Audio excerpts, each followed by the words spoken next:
The station had the quiet hum of a starship on standby, but the observation deck buzzed with the low chatter of dozens of species, each moving in patterns I could barely comprehend. I, a human named Kieran Vale, had spent my life in observation, studying languages, cultures, and the subtle cues that kept interstellar diplomacy from collapsing into chaos. Yet nothing in my training had prepared me for her. She was standing near the translucent rail, silhouetted against the endless void of space beyond. Her form was elegant, unervingly precise, as if every motion were calculated yet effortless. Her skin shimmered with faint bioluminescent markings, ebbing and flowing with the cadence of her breath. She was an alien of the Lythera species, known throughout this quadrant for their intelligence, their beauty, and their unyielding control over their own emotions. And I had stared. It was instinctual. Not because I wanted to offend her or to be disrespectful, but because humans, our species, couldn't help but be drawn to what we found extraordinary. I wasn't the only one noticing her, but my gaze lingered, and that was when she caught it. Her head tilted slightly, eyes glowing with a soft internal light. There was no malice in her look, not curiosity either. It was something deeper, something like comprehension. "You like looking," she said. Her voice resonated directly in my mind, bypassing the translator grid entirely. Not with anger, not with accusation, but a quiet amusement that made my stomach tighten. Froze. I stammered, suddenly aware of every other being on the deck. Dozens of alien delegates turned toward us, sensing a shift in the psychic resonance. Most species couldn't perceive the Lythera's mental projection, but some still sensed the unusual energy. She smiled, a subtle, enigmatic curl of her lips, and stepped closer, fluid in a way that seemed impossible for her height and lean frame. "You should not hide your thoughts. It makes you interesting." I swallowed. My heart thudded like a gravimetric engine starting up. I didn't mean to stare. "You are human," she said. "That explains nothing. And yet everything." Her words, or rather her mental projection, carried a weight I didn't understand. It was as if she could see past my intentions, past my social conditioning, past the veneer of self-restraint I had cultivated for decades. I'm Kieran Vale," I said, finally finding my voice. "I study alien communication patterns, cultural responses. Not this. Not the effect you have on me," she finished for me, her gaze locking with mine in a way that left me exposed. And somehow that didn't feel threatening, it felt like an invitation. "You should walk with me," she said, extending a hand that shimmered with faint traces of bioelectric energy. "I have questions, and you seem capable of answers I cannot hear elsewhere." I hesitated. Everything in my professional instinct screamed that this was inappropriate, dangerous, perhaps even career-ending if my supervisors knew I had been alone with a Lythera in this manner. Yet something in her presence was magnetic. I placed my hand in hers. The moment contact was made, I felt a tingle of awareness. Not pain, not shock, but a subtle synchronization, as if our minds briefly hummed along the same frequency. We moved along the observation deck, the vastness of space stretching beyond the windows like an ocean of black and silver.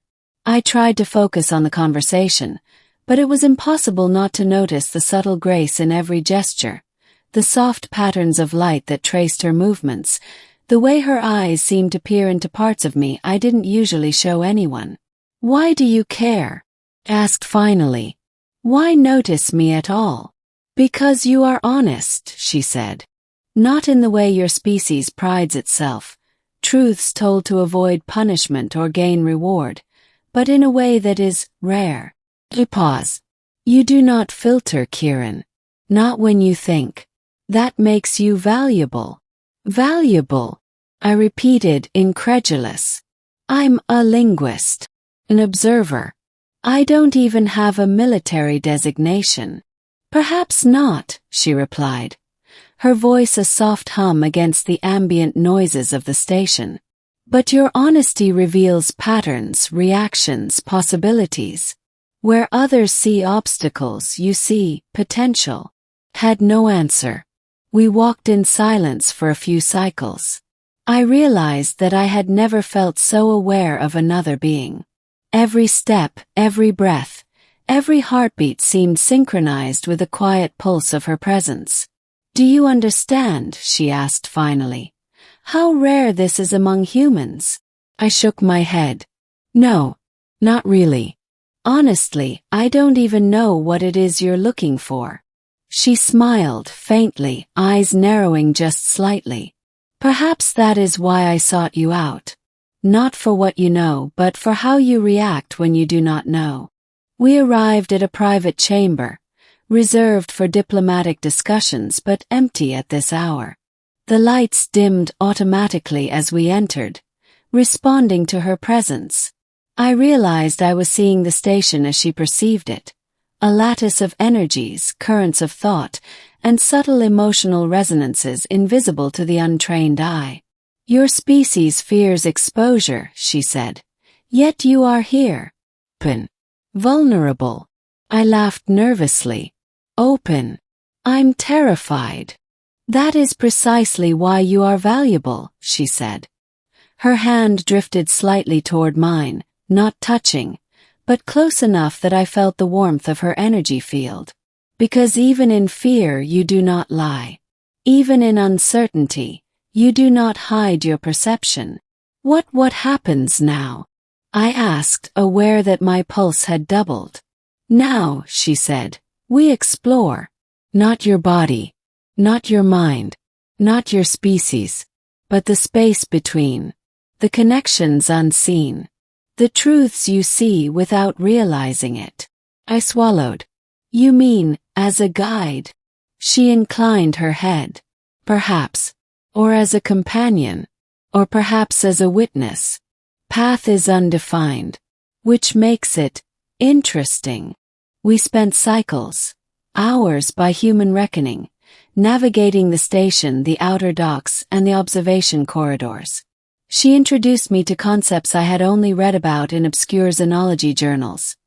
Subtle energy exchanges between sentient beings, cultural patterns encoded in body language too refined for words, the art of communication as a living organism rather than a fixed protocol. At one point, we paused by a viewport overlooking a small nebula, a swirl of green and gold gas compressed by gravity into ethereal shapes. She leaned close, not touching, her breath faintly influencing the atmospheric sensors. You see, she said softly, even here among billions of stars, connections are fragile, yet meaningful. Your honesty preserves that fragility, protects it. I looked at her, the depth of the nebula reflected in her eyes, and realized that I had never felt so small and yet so essential at the same time. When it was time to part, temporarily, she assured me, she touched my forehead lightly with the tips of her fingers. A shock ran through my neural pathways, but not painfully. Instead, it was like a gentle imprint, a reminder of the resonance we shared. Do not hide who you are, she whispered, voice both in my mind and through the translator now. Even when I am not here, your honesty will ripple farther than you imagine. And then she was gone, returning to the delegation, yet leaving a mark I could feel in every thought, every decision. Back in my quarters, staring at the stars, I realized the magnitude of what had happened. One careless word, one look, one smile, and an alien woman had changed the way I saw myself, my role in the galaxy, and my potential to influence events far beyond human reach. I knew, without a doubt, that this was only the beginning, not just of contact, not just of understanding, but of something far greater, a journey where honesty, curiosity, and courage would redefine what it meant to be human in a galaxy that expected conformity obedience, and calculation. And for the first time in my life, speaking without thinking had been the best decision I ever made.